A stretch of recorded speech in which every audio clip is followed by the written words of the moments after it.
Welcome to the Egg Whisperer Show, a program exclusively designed to promote reproductive health awareness and discuss fertility preservation options. Here is your host, the Harvard-educated fertility specialist, Dr. Amy. She's known as the Egg Whisperer. Fertility expert Dr. Amy Abazadeh. And you have yet another success story Just launched by an East Bay fertility doctor.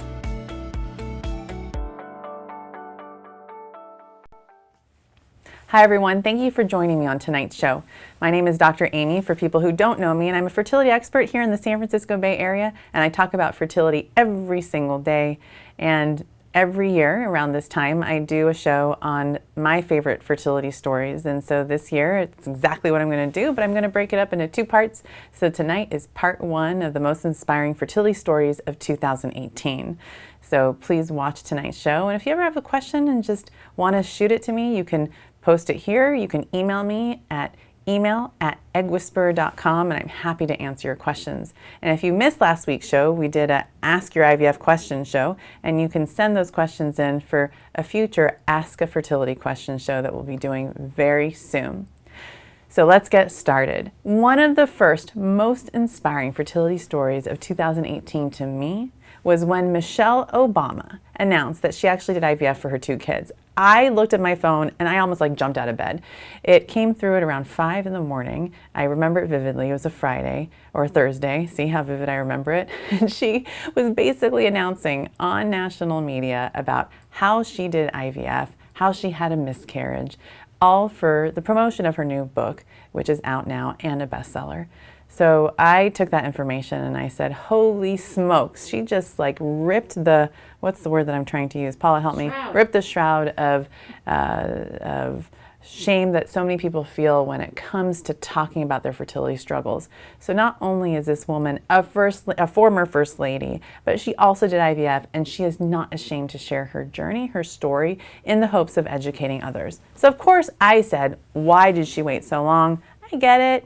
She's kind of popular and she wants to sell a book. So regardless of when she shared her journey and her story, I'm so happy that now so many people know, because it almost makes doing IVF presidential. There shouldn't be shame around getting help, getting your fertility levels checked. As you can see by my shirt, I have no shame wearing a shirt that says the Tushy Method. You should see the bumper stickers on my car. So thank you for Michelle Obama for sharing your fertility story. And just a funny thing that I thought about, that the former president, probably put his sperm in a cup. So just think about that for 1 second. All you guys out there that had to do that, just remember that that's presidential too, right? If I had a laugh track, it would be probably going off right now if I did. Yeah. So the next most inspiring fertility story of 2018 kind of played out throughout this year. So Gabrielle Union, as you know, she's a very famous drop-dead gorgeous actress, and I've been, we're about the same age, so I've just kind of been following her over the years, and she's been sharing her fertility struggle very openly. The number of miscarriages she has, her age, and she most recently had a baby through a surrogate. And so that story to me is very inspiring, because her words also in her book, I think, make people feel empowered to get help, to ask questions, and to hopefully carry on despite having the number of issues and heartache and heartbreaking things that she went through. Hopefully will inspire others as well. So that's why I chose Gabrielle Union's delivery as number 2 in my top fertility inspiring, or I keep saying it wrong, top inspiring fertility stories of 2018. So story number 3 is the first IVF baby turned 40, and this is Louise Brown. So I feel like the word is out, IVF is something that is safe. Certainly there are risks with all medical treatments, and you should talk to your doctor about what your concerns are before you do IVF. But now we know that there are over 5 million babies born from IVF, over 5 million. So to put that in perspective, that means a significant percentage of babies in this country are being born from fertility treatment, including IVF, and that number is just going to grow. Why? Well, that number is going to grow for a number of reasons. Number one, we're delaying the age that we're starting our families and doing a lot of things in life because we're just basically living longer. People are buying their houses at an older age, getting partnered at an older age, and starting their family at an older age. And with that comes a need for fertility help.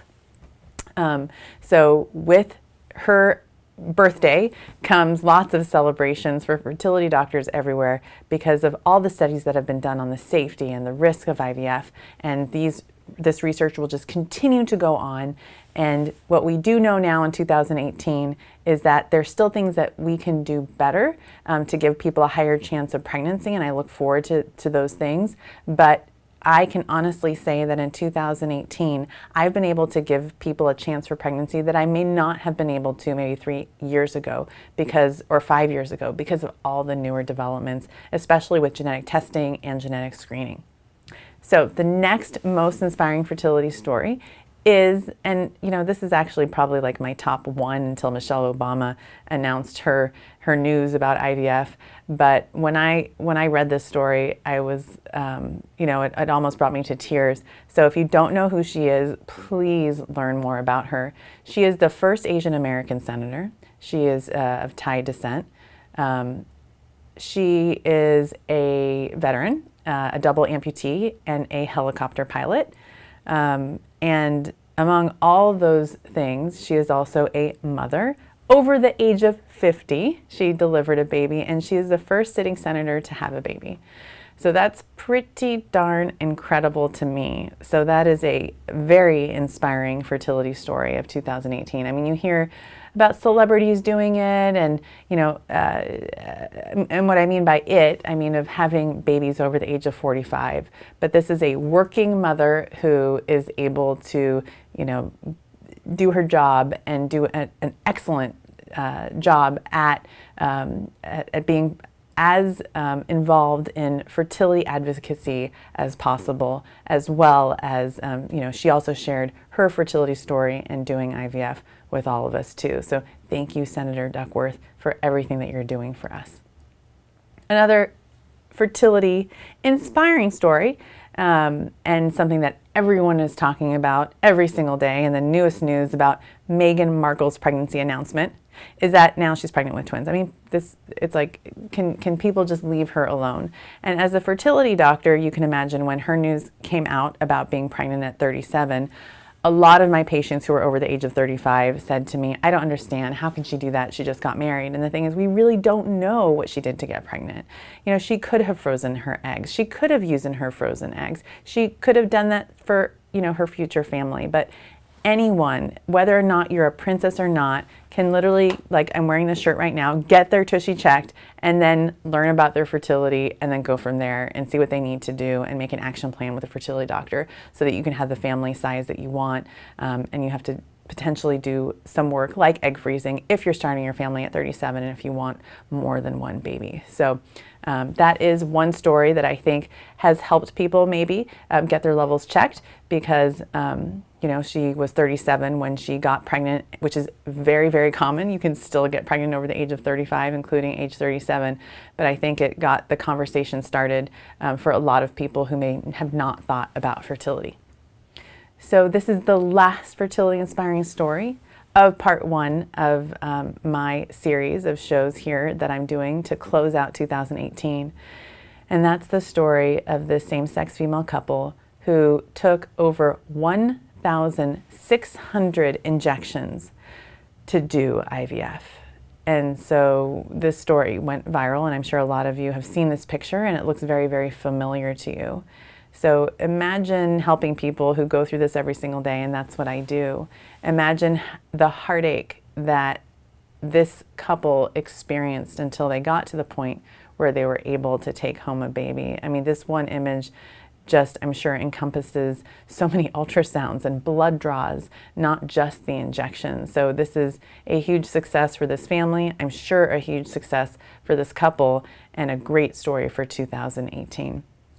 Well, thank you guys for watching tonight's show. I hope you'll join me for part 2. Have a great night, and I'll see you next week.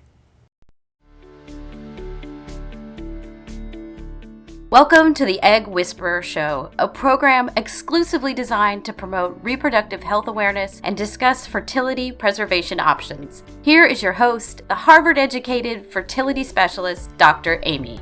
She's known as the Egg Whisperer. fertility expert Dr. Amy Abazadeh. And you have yet another success story. Just launched by an East Bay fertility doctor.